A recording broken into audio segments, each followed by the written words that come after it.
Can all see you, which is even better. Wrighty, though, we're sort of cheering you up a little bit because I'm not. I'm buzzing. I'm on this show today. But the 100% runs over. Yeah, and Man United, in the way they played, I thought we played pretty well. I thought, like Mikel said, that there was some discipline and some bravery that they didn't show. I thought like we controlled the game for long periods, but in the moments that really mattered, especially for United, with Eriksen playing like he was in that dropping that six, and then Fernandes being, they really punished us in the moments, and I didn't think we were brave enough passing through lines and getting at them. But I thought that the way we went and attacked the game, obviously got that goal disallowed, rightly so, it was a foul.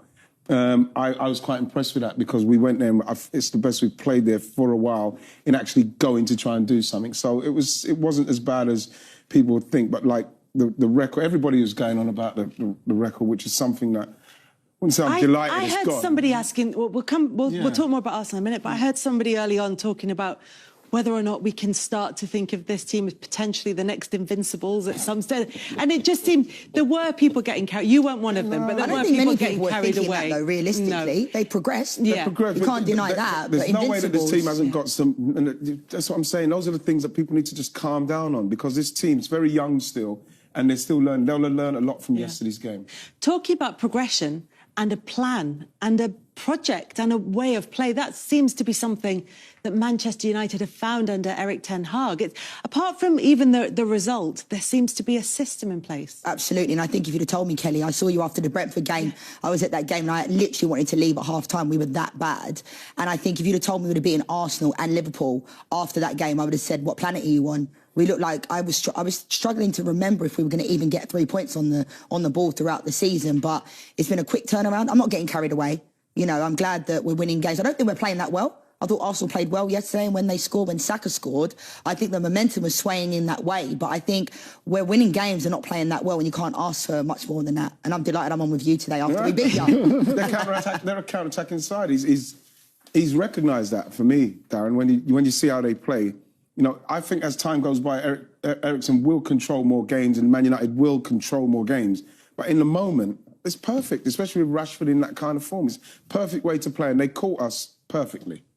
I'm just interested in the sort of progress under Ten Hag, because it was a great pre-season, and we mustn't read things into pre-season, but there was plenty of time for him to, what looked like successfully, put his plans into action. Then there's 2 games at the start of the season which were like a ice bath for Manchester United. Since then, it's 4 wins on the spin. And as Leanne said, while they haven't quite hit the heights in terms of performance, there's been progress, steady progress in terms of performance. I think largely because they're doing the basics now. They are going out there and they're putting in a shift. I think he's taken the decisions he should have taken before the season began. Maguire should have been out of the side. Ronaldo should have been out of the side. Ronaldo should have been out of the club, in my opinion. I just think he's more more youthful, more energetic lineup. You're a brave man saying that in front of Leanne. I know she disagrees, but I was reading Wayne Rooney a couple of weeks ago, and he was saying that if you're United, you've got to be like some of the other sides in the top 6, which is you need more legs, you need more youth, you need more energy, and they are all of the attributes that you would basically label at the United side from yesterday. It was a much more energetic performance. It wasn't a team performance structured around trying to find one man. There were lots of different points of attack. So many people worried about stopping Anthony, so they couldn't stop Rashford. If you stop Rashford, you've got Sancho. That's Manchester United. It should not be all geared around one man. I don't think you can get carried away. In fact, you can get excited and optimistic about yesterday, because you've still got Casemiro to come into that midfield, a world-class talent who is going to read the game superbly well and bring his experience into it. But in general terms, it's very, very promising. And just one other thing, I mean, I know a lot of my colleagues in the media, they looked at the Brentford game, they looked at the Brighton game, and they thought, this is not going to work, even that early. But what he's shown is he's got right back to basics. And when people question him bringing the players in and saying, you're going to run the amount that Brighton ran more than you, some people say, well, what's he doing? But it turned out to be the right thing, because he's got them back to basics and doing the simple things very effectively. I agree with that. I think the biggest catalyst for me, I mean, you know, I'm Ronaldo's biggest fan, but I just want us to win games ultimately. But I think Harry Maguire not playing I think has been a major catalyst. I think, you know, when you're a player in your team that's not playing well, and if you're not playing, you then question, how can I not be playing if he's playing? You know, you're only as bad as your worst player. So now that Martinez is in there with Varane, they look like, you know, almost like Bonucci and Chiellini. When they put in a tackle, they're hitting each other. They have that fight. And I agree with Darren. You know, I've always been taught, my dad always said, you might not have your best game every game, but at least compete. And we wasn't doing that at Brentford. We wasn't doing that against Brighton. And like I said, I'm not getting carried away, but a win's a win. And now we've beaten Arsenal. And they're in a good place, Arsenal. I'll take that from yesterday. I mean, it's interesting that you raised that point about a team's only ever as bad as their worst player. But they're very rarely as good as their best player. It tends to kind of bottom out rather than top out in terms of football. But just with Maguire and with Ronaldo, he's taken the noise away. He's taken away the players around whom there is the biggest kind of sideshow. And now it's just about the players who put in the shifts on the pitch, and everything else sort of fades away. Yeah, definitely. I mean, I love Ronaldo. I think I was at Leicester away midweek, and all the fans still love him. And I think when he came on in that game, he didn't look confident. You know, he played the ball. Did you see the one when he put it across the box to Eriksen, when he should have probably... I've seen Ronaldo hit that out of his feet, put it top corner. But ultimately, they do say, you know, no player is bigger than the club. Yeah. And I think Ten Hag has shown that. And I think as long as Manchester United keep winning, then that question will not be asked. But for me, I've questioned Rashford a lot of times this season and in the past. We all have been Manchester United fans, but he doesn't seem to produce consistently. Against Liverpool, decent game. Yesterday, he did well, but we need that from him. If he's going to be leading the line, we need him to do that. Because Anthony, he's a wide player. He's not going to lead the line. Yeah, he can play there, but ultimately, I think Casemiro has to come back into the team as well and start. Just in terms of that front line, I mean, if you look at Rashford, I was delighted for him for the 2 goals yesterday, because I think a lot of people wrote him off very prematurely. And he's only 24 years of age. There is so much more to come from him. But he was being sucked down by the malaise that kind of enveloped the entire club. 4 goals for him last season, 3 goals so far and 4 assists, I think it is, in so far, 6 games. And he looks, I can't speak to this, you guys can speak far better to this, but he looks like the confidence is coming back into his game again. When he's beating players, he's trying to take players on, whereas before, I feel like he was just kind of like passing it off to the side. But you're right, which player was thriving at Manchester United last season and at the beginning of this year? I think when nobody. But when you looked at Rashford, he continues to do what he tries. He tries to get the ball, he tries to run at people. When he's at his best, it's like when we saw him score the 2 goals, when he's got space to run into it and he's running onto it. The thing what Man United fans got frustrated with is that it weren't going well for the whole team, and he was still trying to do stuff, losing the ball, and then they'll moan and groan about the fact that he's still trying to do what he does. They weren't getting themselves in positions where Rashford can run onto things like we saw him run onto it yesterday, because now they've got someone who can control it and pass really effectively into Bruno. Then Bruno's got time. Then Rashford is unstoppable coming in like that. That's why when I was delighted for him when he scored against Liverpool, because it's a big game against Liverpool. If he misses that, then the groans will come back. And the fact that he scored that, and then this game again against Arsenal, went through with the whole stadium, the whole world watching probably that game, going Man United live like that, and he finished them. And what it says to me is that he's not a million miles away from where he needs to be. But once the team improves with him, he'll only get better because his confidence is starting to come back. But he's almost a symptom, isn't he, as you said, of the sort of negativity that was around Manchester United. Yeah. You saw that in the Brentford game, to hark back to that one, because that was a real low point. It felt like you concede 1 goal, it comes from a De Gea error, and everybody's heads drop. And when you're a young, relatively inexperienced, he's been playing for a while, but when you're a young player, that can affect you a little bit more.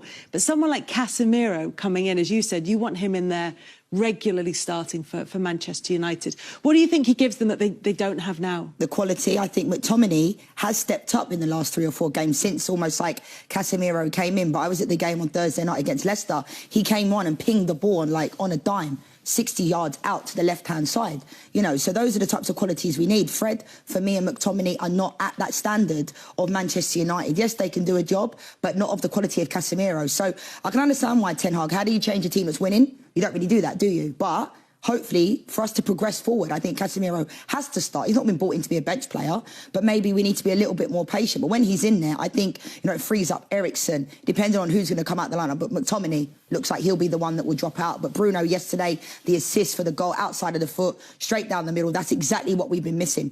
Yeah, it's sort of giving players the chance to do what they're best at and to put them in their most comfortable positions once they get the front line sorted out with where, if Anthony's going to be out wide and Rashford's going to be through the middle. But again, we talk about this a lot when players come in. I think Manchester United hoped that Varane might give them something of that as well last season. A serial winner who comes in and Ronaldo, I think there was a lot of talk about whether his way of living off the pitch in terms of what he eats, how he looks after himself, how he trains, whether that would have a knock-on effect. But it doesn't seem to have given them that lift in the way that we've seen other players do it. I think the difference with Casemiro is that he comes into an area of the park where, for example, he plays with Fred for the national side. I think he's in an area of the park where he can direct operations. I think the area of the park where Ronaldo plays requires a lot more energy. And I think the fluidity of the United side when the younger players play is in stark contrast to the one-dimensional way they play when Ronaldo plays up front. We know he's the most clinical finisher in world football. We know all about his legendary status. But if you look at all of the other teams in the top six, there's a dynamism about the way they play in that final third that United just don't have when Ronaldo plays. And the thing with Ronaldo and the way they played yesterday against us, that doesn't happen if Ronaldo's playing, because you need to be in control of the game, be able to move, so then Ronaldo can make his move like that. He's not going to blast from the halfway line like Rashford and go and score that goal. And I think that what else I saw, which was quite noticeable for me, is that when he came on, he does look apprehensive now, because what he's seeing is a team that's improving without him. And so then, I saw him kick one over the bar. And so with the cross, and he's upset with himself when someone didn't square it.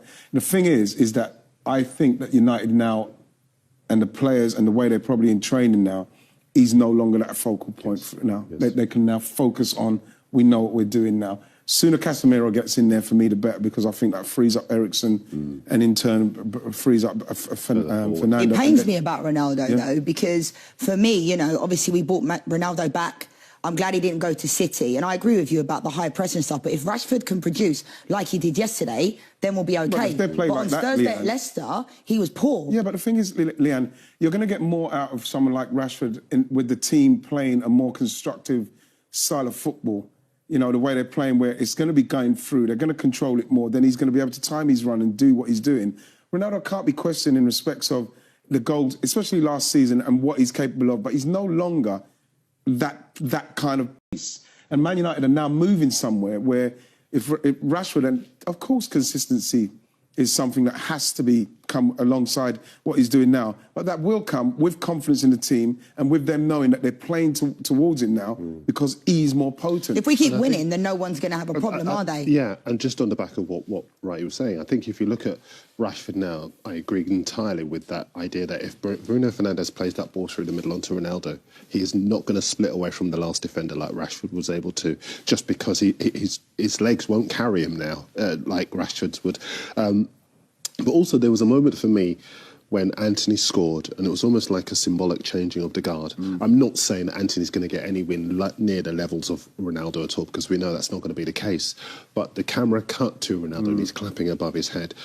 And what you saw in Anthony is a crowd pleaser, all the tricks and the flicks, just like Ronaldo had when he first arrived. And some people got a bit frustrated with him, but Anthony wants to thrill the crowd. He wants to score goals and he wants to be that serial thriller, but he has that energy about him that Ronaldo simply doesn't have. In some ways, it's kind of sad to see the dying of that particular light, because, he has been a wonderful player for so long. But I just think there is so much energy about this team, this United. The senior players that have come, like Varane and Casemiro, who are winners, they're in areas of the park where they can affect them. Well, Varane's been good this year. Varane last year, when he came in, was not good. He wasn't but good, the entire side was poor. He's been good. That's the general point. Yeah. The side now, the confidence is... It's almost like you can feel the pulse of United now. And I think gradually, as the games go on, there'll be games where they'll stink the place out still, but they might grind out a 1-0 win, 2-0 win, but then they'll start to get, So do you think Cristiano needs to get used to being a 20-minute player then off the bench? So. It's also true that last season, although he got a lot of goals and a lot of significant goals as well, not just, a couple at the end of winners. like a 6-0 win or something. Winners, He got significant goals, but the overall goals for Manchester United were down on the previous season. So he wasn't just filling a gap there. It was sacrificing goals elsewhere. But I'm really interested, just before we move away from him and start talking a bit more about Arsenal, I'm really interested in this idea of him as a sort of chastened figure, because I wonder how much, as somebody who's very much been seen as a figure who likes to bend the world to his will. If it isn't happening the way he wants it to, he will make it happen and force that to happen. And I wonder if, when he's tried to get away in this transfer window and it hasn't come off for him, I wonder if maybe there's something going on with him where he's starting to realise maybe what a couple of people were saying through last season, which is it has to come to an end sometime. The thing is, when you say that, Kels, what it makes me think is that with Ten Hag coming, we don't know what's been happening behind the scenes, how Ten Hag's trying to get things going, because we're starting to see it now. And remember, he wanted to leave. Remember, he wanted to leave. Maybe with his experience and what he knows, he's seen the progression of this team and he doesn't see himself in it. So what he wants to do is he wants to leave before it gets to a place where it's, oh, this is pretty good. We don't really need him. He wanted to leave probably when everybody's thinking, oh, how can we get rid of him now? So then he would still leave with the big grandeur.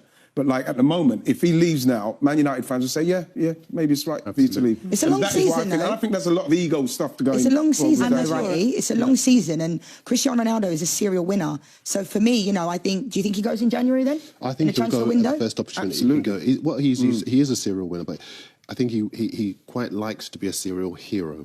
And the problem is now he can't be in this team because it's the only teams in this very competitive top six that will succeed are teams, not one person, which is why even though Harry Kane scores lots of goals, Son will start to explode, for example, at Spurs, and Richarlison will score goals, and City have got Haaland, but they scored 96 goals without Haaland last season, so they're a team. If they scored at their shot conversion rate from last season, the shot conversion rate that they have this season with Haaland in the team, if they scored at that rate last season, they'd have got 153 goals.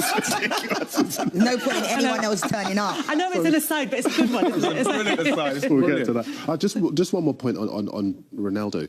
It kind of reminds me a little bit of Aubameyang at Arsenal, because when Arteta said you got to go, even I was on here saying, look, when you do that, you've got to win. Absolutely. You've got to succeed. You can't get it wrong. And when they didn't get into the top four, he took a lot of heat. Yeah. But the club stood by him. And you look at this side now, and it's a more energised side. It works harder, and it is more of a team.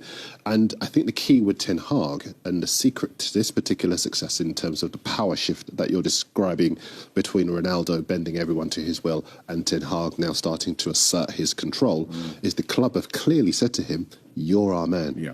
And if you drop Ronaldo and he's a problem, that's not something that's going to reflect. Giving him 85 million to buy Anthony makes us know that he's 100% their man. Because for him to score, for Ronaldo to be on the bench, seeing the new guys scoring, seeing Man United starting to do their stuff without him, it's very difficult when you're that player who's the main guy. I remember being at Arsenal when Anelka's coming, seeing Anelka emerge in that, you cannot help but feel like, this guy's it's starting to come to the end. How soon did you think that? How soon did you think that? I think the second training session when I saw him blast through four of them, I said, wow, I just felt like I lost half a yard of pace. But you feel that, and you feel like something's coming to an end. And I feel like maybe that's what's happening with Cristiano Ronaldo. You know something? I said on the show, Kelsey, I don't want to see the Liverpool and Man United as well languishing, not doing well, because the league's better when they are doing well. Everything raises up when Man United are doing now. Look at it already now.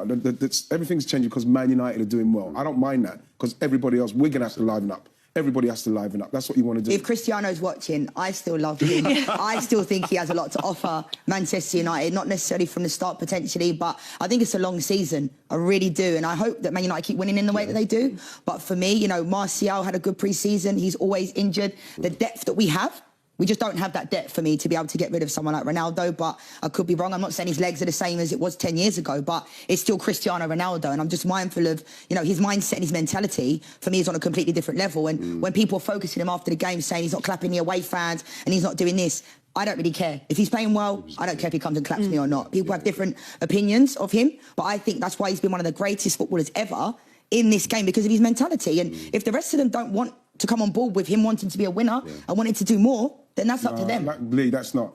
Everybody will, especially when you go to Man United, everybody will want to be. He'll be somebody that... But I don't think that's the case, Wrighty. Yeah, I don't think last season they wanted... I don't think we had enough winners in the changing room. All over the place. They were all over the place. The whole place is all over the place. And he was the only one performing and scoring goals. Because that's what he does. We know that he's capable of doing that. But he's got to a stage in his career now where other people are now ready to come in and do their stuff. He done what he done last season, and he's taken them to where they are now because they needed those goals last season. He's not as important to them now. We can't. So do you think if he went to Chelsea, we can't ignore what he's done. So if he goes to Chelsea, for example, in this window, apparently he was linked. Do you think he would start for them and score goals? Would he have been better for them than Aubameyang? I think, well, just on Aubameyang, because there's a parallel of what you're both discussing. Aubameyang pretty much lifted the FA Cup for Arsenal on his own. He scored the goals against key opposition to get them to a trophy. I thought they had no chance of winning in that season. And then getting rid of him the following season was ruthless, as I say. Had to be done. But in the longer term, now fast forward and having seen the documentary and everything that had happened, the team looked better for it. I think I agree with what you're saying, that Ronaldo is a winner and his mentality is such that he will not. Well, you can exactly. You absolutely cannot question Ronaldo and his ability on the pitch and B, his desire as well. I just think that it comes to an end for everybody. And it does look as though it's coming to an end precisely because United have finally accepted that if he plays, he can't be a team. And a big part of the reason why I think it's coming to an end is because generally when a big player can't do it in the Premier League, another big team from around Europe takes them. And every big team around Europe said, thank you, but no thank you. And that's quite sad to see. Do you not think that's to do with salary, though, Darren? Partly, circus, but the circus, everything. I think, because I think some clubs looked at the output at Juventus, which was very good. But then, as you were saying, the output of the rest of the team that went down. And a similar thing happened at Manchester United. And I think, even Bayern, who dominate the league and have done for the last 20 years, and lost Robert Lewandowski, I thought he would be a great fit for them. Raleigh Khan said, look, thank you, but no thank you. Which surprised me in some respects, because they did need a superstar. They did need a serial thriller. But I just think they decided to go someone younger. Yeah, I mean, obviously they brought him at Juventus to win the Champions League and it kind of backfired. I mean, I'm not saying that you guys are wrong and I'm right. I just love Ronaldo. And it you really love Ronaldo, but you really love Ronaldo. And he's not done. Let's be real. Like, if he leaves and he goes to the MLS or goes somewhere else, he will score goals. And I also think that it's as valid to have an emotional reaction to somebody who is a symbol for a lot of people as well. And that's maybe part of the job that he filled for Manchester United last season when everything felt flat and depressing. Ronaldo was there for fans to kind of to cling on to as their light. But you mentioned, and I think you've both talked about Aubameyang and a similar situation. It's not exactly the same, but a similar situation at Arsenal. And it feels as though there are parallels to be drawn with what Manchester United are doing now with Ten Hag and Ronaldo, and what happened with Arsenal under Arteta with Aubameyang. Cristiano's never late though. He's and young early. players. So there's not that. He's not going to get stuck in his car on the high road in the middle of North London. But there are kind of parallels there, and it's about very much trusting the process, even when there are bumps, as there were in the match against Manchester United. Yeah, but then you have to have a manager that's brave enough, and like Darren rightly said, they've given him the keys to go to do your stuff. They've done the same with Mikel, and you've got to understand that when Aubameyang, we weren't doing very well, when Aubameyang was doing everything what he was doing, dropped him late for meetings, whatever it was, in front of those young players, youngest squad in the league, Mikel had to, regardless of what he's doing in respect of scoring, make a decision for the team and the progression of the team and where the team are now to where they were then. And that is what his vision was. He's seeing the team now balanced, working hard, all working for each other. And under Aubameyang, not only could he maybe, if everything what we've seen and what we've heard is right, then he would have disrupted it. I'm not saying Cristiano would disrupt it, because Cristiano is very much about making sure that he's performing at his best. But I admired both of these managers for making the decisions for the necessity of the whole